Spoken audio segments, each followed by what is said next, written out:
Hey everyone, welcome to Birds of a Feather. Today we're upcycling a book and we're also upcycling these thrifted corner shelves. The shelf I'm going to be using for this project is actually an IKEA Henya or Henja. I'm not sure if the J is silent. But if you don't have one of these shelves, you can simply take a piece of wood and just draw a right angle and take a pencil and draw your arc. I want to zhuzh up this shelf just a little bit, and to do that I'm using this Silk all-in-one mineral paint in a color called Fiery Sky. This is a brand new color release, guys. It's one of 10 colors and it's just gorgeous, as you'll see in a moment. So to prep the surface for this, you're just going to give your surface a light scuff sand. You're going to clean off all the dust, and for that you can use white lightning or you can just dust it off with a microfiber cloth. Now we're ready to start our shelf. So what I've done here is I just taped off an area here to keep it from shifting on me, and I've got it clamped on this end, and I've centered it as best I can. What I did was I drew a chalk line down the center, which should be fine. It just erases right off. So you can roll it on with a foam roller. Alternately, you can use like a finger dabber. I also have a bigger dabber that's around the size of this roller. You can just do that. Or you can use a stencil brush, which I think I'm going to try. It doesn't really matter what method you use. I think that the key to success is using some paper towels just to offload your paint and make sure that it is absolutely dry. Oh, I don't know if I mentioned that I taped around the bristles to bring them together so that they don't sort of splodge out. This isn't exactly a real stencil brush. It is a round brush, so I've just done that so that I can pounce away, so that I get a nice compact bundle of bristles here. Wow, that is a stunning color, guys. I'm just gonna take some right off the lid here.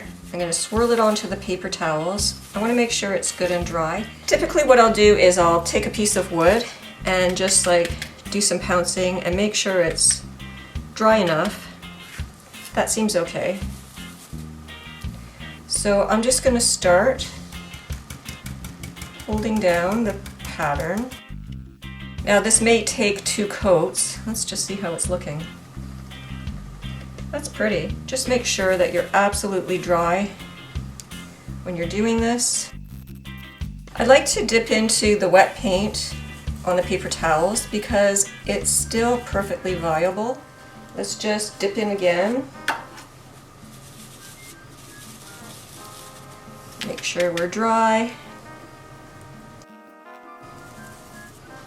I like to both stipple and swirl.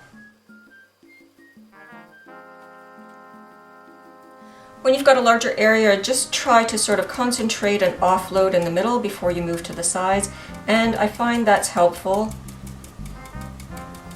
That way you can try to preempt any paint bleed.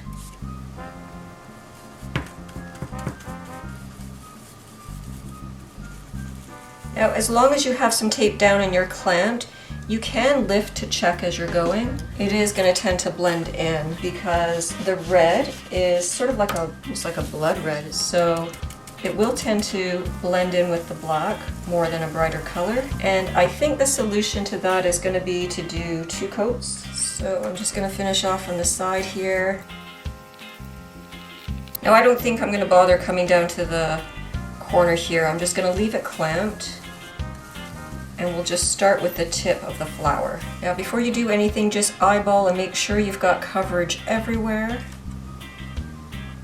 That's very subtle, guys, but it is pretty. Before we finish off this part, I'm just gonna lift off where I taped, and then I'll just come back and make sure that gets blended in.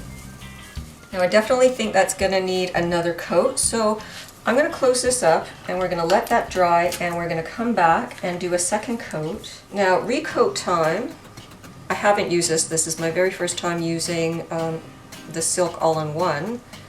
Let's just see what it says here. It doesn't give the time, so I'm going to go to the website and check that out, and it's got to dry anyway, so when we're back I'll let you know how much time has passed. In the meantime, I'm going to clean out my brush and get ready for the next coat. As you can see, the shelf is looking really subtle with the color, so it is going to take another coat, maybe two. So while that dries, it does take 2 hours to recoat. I just want to show you that you can take a baby wipe, just going to fold it up, and until this paint is dry and somewhat cured, you can just wipe it down with a baby wipe. Now the paper towel underneath is to protect your work surface because it does come off and it will stain whatever is underneath as you wipe this back. It's just nice to start off with a clean slate again and come back to do our second coat.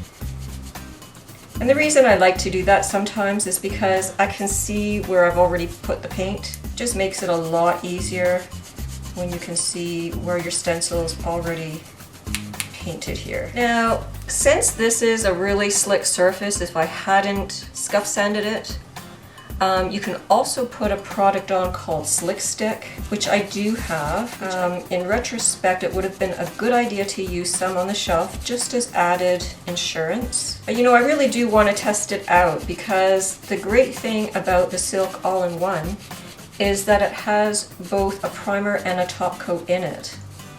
So if you can get away without having to prime, all the better. This is all trial and error, and I'll put this through like some real life use and we'll see how that goes. I'm just curious to see how it performs. And then if I find that it really could have used a coat of Slick Stick, then I've sort of gained that knowledge for my next project. Now if I find that there's still not enough contrast between the black and the red, then I might just decide to top coat it with a different color, and you can actually layer. You can not only layer another layer of silk paint, but you can even go over it with chalk paint if you wish. That's a great thing about Dixie Belle paint. There's so many options. You could really, like, the sky's the limit with what you can do. Okay, so I'm calling that done. I'm gonna set it aside and we're gonna get going on the book. We're gonna be using this book, and essentially we're gonna open it up to somewhere around the middle. And then we've got this corner shelf. We're gonna pop it in, clamp it, and then screw it in from the sides. Now as you can see, I'm open here to a page that has this little Scottish guy on it, and what I want to sort of recreate on here is that black and red motif. Now I could have even gone plaid, but I don't want to compete with the plaid in the photo here. Now, you saw that we decorated the shelf.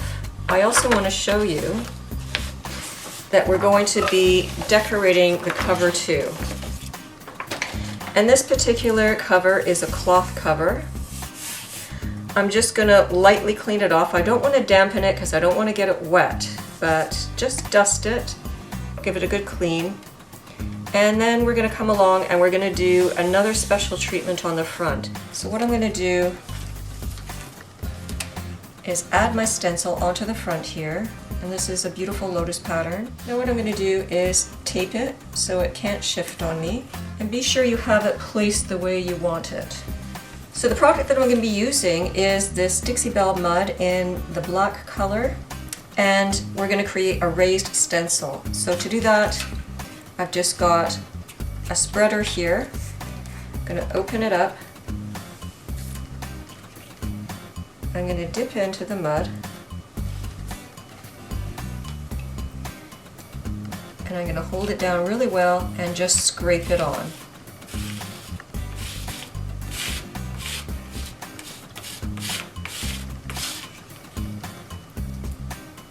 Get a little more on the spatula and just continue where you left off.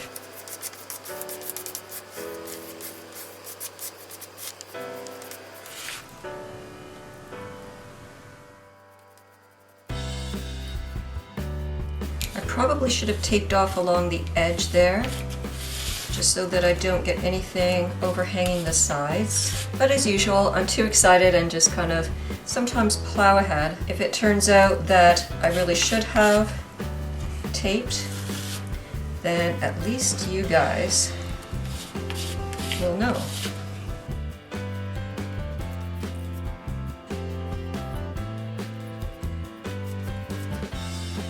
Quite honestly guys, as long as you scrape this along, this is going to self-level with the thickness of the stencil. So try not to waste product. Just scrape it right off the stencil and move it to the next section. And that way you don't waste anything.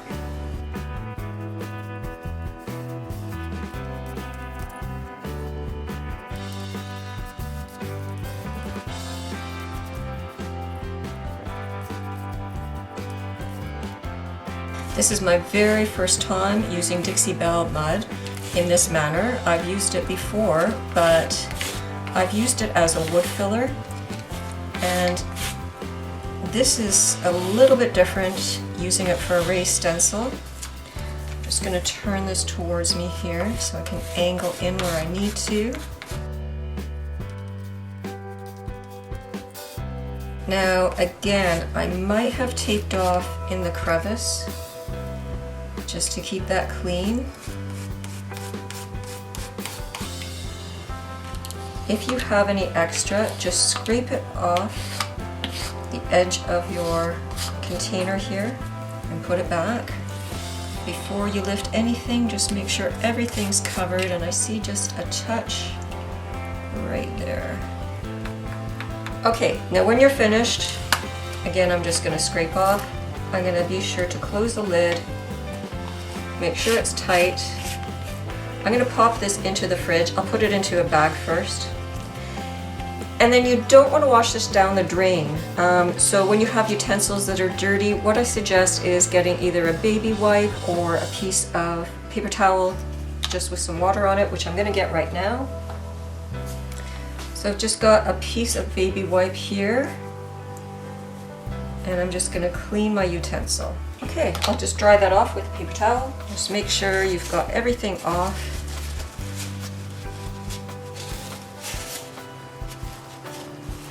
Just a little bit there.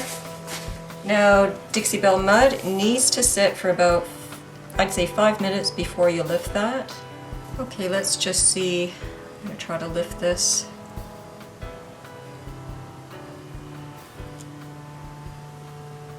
That's looking beautiful. Wow, that is so pretty, guys. Let's just peel the tape off. Look how stunning that is against the purple. Isn't it pretty? Now, I was thinking about maybe putting a glaze over this, but I'm going to see what happens when that dries. That just looks really pretty the way it is. I might just leave that and call that a day. Now, I did get some mud on the spine here, and I think what I can do is probably either sand or scrape that off. And I'll do the same with the side here. I just got a little bit over the edge.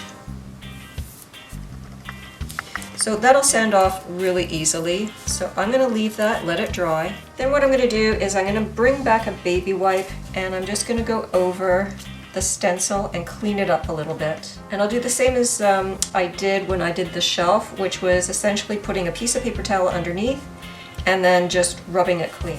And again, that cleans off really nicely, and do be sure that you have a paper towel underneath because you will get mud onto your surface. Now until this mud cures, you should be able to do what I'm doing here, just cleaning up the stencil without any problem whatsoever.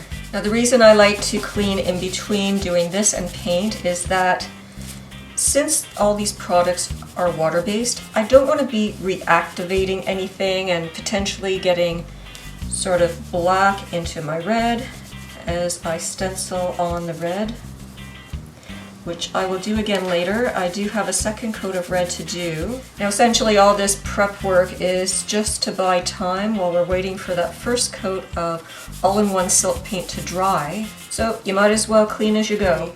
So what I've actually done is I've used this stencil twice, once on the cover of the book and once on the shelf. Really interesting to see those two different uses with two different products, but the same stencils. I'm using the Silk All-in-One Mineral Paint, and it recommends that you let it dry for 2 hours between coats. But because I had such a dry brush when I stenciled this, I think we might be able to get away with just waiting for an hour. So we'll put that to the test as soon as I've cleaned my stencil here. I did get some along the edge here. Let's see if I can knock it off. Yep. Once it's dry, you can just take your finger, bend it down, and you can just knock it right off. And anything that's not dry, just sort of wait until it's further along so you don't accidentally knock any of the detail off. But I can come back with a piece of sandpaper and just sand that back even with the edge. And even here in the crevices, once that's dry, you can just knock that back. I vacuumed up all the dust and the debris. I just want to show you that my husband made this makeshift connector with this tubing and a little miniature duster attachment here. And I was just able to get into the crevices to get out all the sanding dust. And this is the type of thing I think that you'd use like on a computer keyboard, but he just made this makeshift with our vacuum system and it works perfectly for this. Anyways, the mud is starting to dry and it looks absolutely stunning on the front of this book. So now we're ready to move on to next steps. I'm gonna bring back our now clean stencil and the shelf again and go over it with another coat of paint. Okay, we're back for coat number 2 of our Silk All-in-One Mineral Paint in the color Fiery Sky. I'll just open this up. Now, I forgot to mention earlier that when you're using the all-in-one silk, you're not going to be dampening your brush as you do with chalk mineral paint, so if that's something you're used to, keep that in mind. Test it out, make sure it's not too wet. Okay, I think I'll start in the middle here.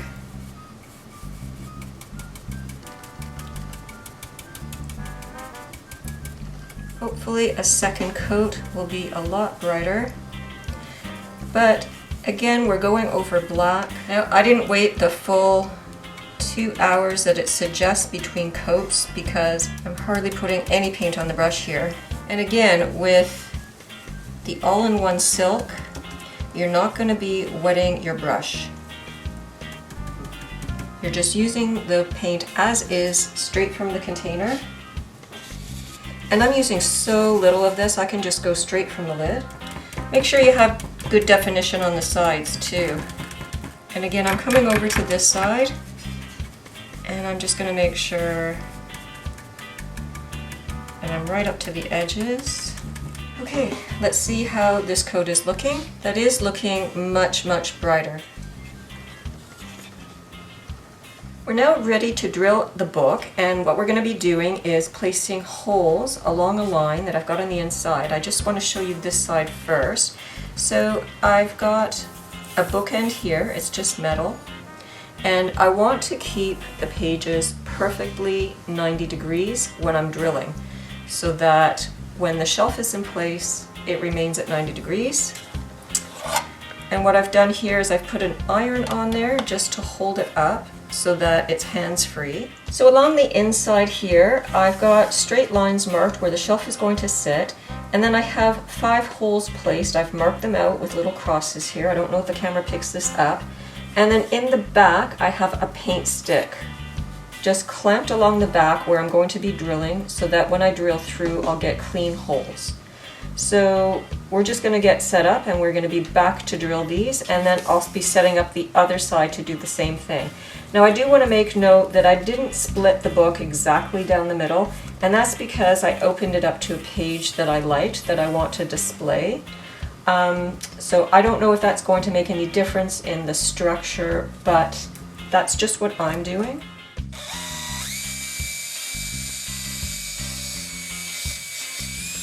So now I'm going to vacuum away the dust, and I'm going to set up for the other side, and we're going to drill exactly the same. Now I can release all the clamps, and I'm going to proceed with doing the other side.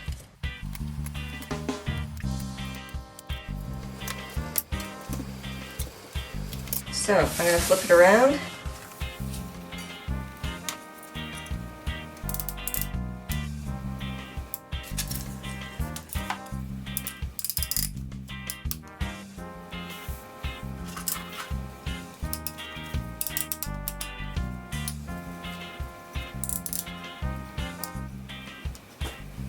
I'm going to put the iron in the back to hold it upright. I can see that I'm a little bit puckered, so I'm going to ease off on this. Make sure it's perfectly flat. And reclamp it. Just do your best to get it straight up and down and clamp it where it needs to be. So I'm just going to make sure I'm on my paint stick here, which I am. Now we're going to go ahead and drill this once again. I've got a piece of tape on the edge of my shelf, and what I've done is I've made marks at the same distance that I did for the book. I'm going to take my awl, and this is pretty sharp. I'm just going to make a little divot where I want to drill.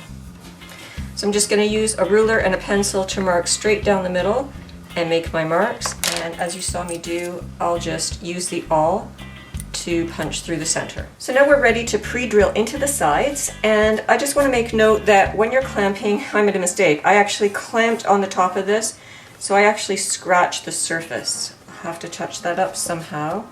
So when you're clamping, put it face down. I've just got a piece of foam here to protect what I painted. And then I'm going to take a paint stick here and just clamp this in place to hold it. There.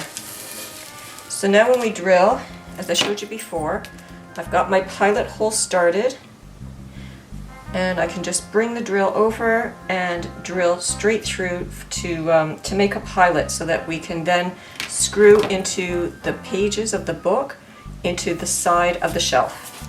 1, 2, 3, 4, 5 holes. You have to hold it very straight. Oh, did we run out of battery? Run out of battery. Okay, I've got another one. Now we're going to release the clamp. We're going to turn it around this way. Put our clamp back on.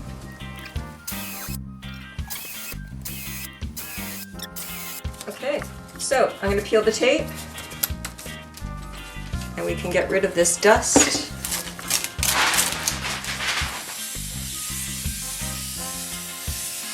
So now we have the shelf in place.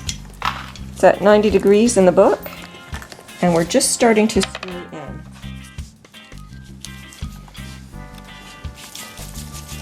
One thing we learned when screwing into the wood here is that we really need the paper to have a bigger hole so that the screw slips through, and then it can tighten against the wood. I don't think you can really see on camera, but we're not really tight because of that fact. So what we're doing is we're re-drilling with a larger hole using a bigger drill bit. It's the size of the screw. Yeah, and there's the size of the screw right there. So we're going to re-drill our original holes. In the paper. Just in the paper. See, we've got a much bigger hole as compared to these other holes. The next step is to take one of these punches and just to sort of drill out the first few layers of paper. It's like countersinking into paper. If you don't do that, you're going to find that your cover is not going to shut because the screw heads are just too proud. So I'm just going to take a moment to take out each screw. In order for the screw head to fit flush, because it's got this sort of angular head here, I'm using this punch just to take out the first few layers of paper, and that'll create something that's similar to a countersink. I've got a nice divot for the screw head to sit in, and if I press that in, I can see it'll go flush. Then I'm going to take the screwdriver and screw it back in, and we're going to get a perfectly flush, I hope you can focus on this and see it, going to get a perfectly flush flat finish so that we can then lift this up and close the back cover. If you enjoyed this project, don't forget to subscribe and ring that bell to get notifications of our upcoming projects. Thanks for watching. Join us again soon for another flip on the fly.